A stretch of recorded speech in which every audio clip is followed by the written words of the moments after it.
a system of love that's always been. How many of you feel isolated? Isolated, perhaps in a way that is beyond that which simply is a human in your body and your civilization, in your society. How many of you feel isolated, perhaps from everything that's happening? I want to give you some perspective. That isolation is a result, dear ones, of what you've been told. That you feel perhaps that you're not included in some way. There have been many millions over these many hundreds of years that have been given information in a profound way that sticks in your psyche. You grow up being told things, and they stick, and they can't unstick, and you can't unknow them. And most of you have grown up feeling that you are isolated from that, which is the Creator. This creative source, which we talk about, which made the heavens and the earth. And the source did. In the process of making the heavens and the earth, I have told you that souls always existed. They were not created separately. Now, this is very difficult for some of you to understand. You'll say, well, didn't that happen in the Garden of Eden when God put us there? No, dear ones, that did not. That's another story. But that particular story is when you got your soul.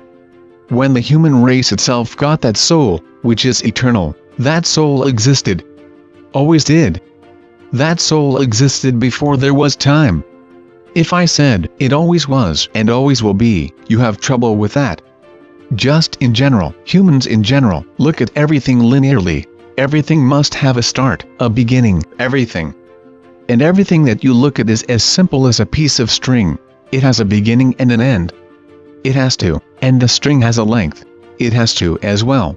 That's the 3D of you.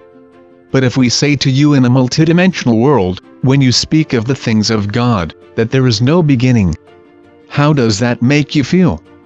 You'll say, well, I can't really get a grasp on that. You're right. You cannot, but assume that it's correct. And assume this, that this Creator, who created the heavens and the earth, had a situation, if you want to call it, where you were part of it. You were there at the soul level. What if souls were part of God? What if the creative source itself is a collection of souls, as well as beauty and the power and the splendor of the creative source itself? What if it's a system of love that's always been? If you are feeling isolated or perhaps small, or you think that there's a separation between you and God, I want to put this in perspective. I'm going to give you a truth now that is beyond anything that you were ever given by any doctrine on the planet. Are you ready? When things were void and there was no universe, and God created that, which was the universe. And God created that, which is the galaxies, and all the parts, and the incredible amount of time that it took. And when God created your sun, and then when God created your earth in the Genesis area that you read about, and you think about, what I want to tell you is, you were there. And so it is. Kryon.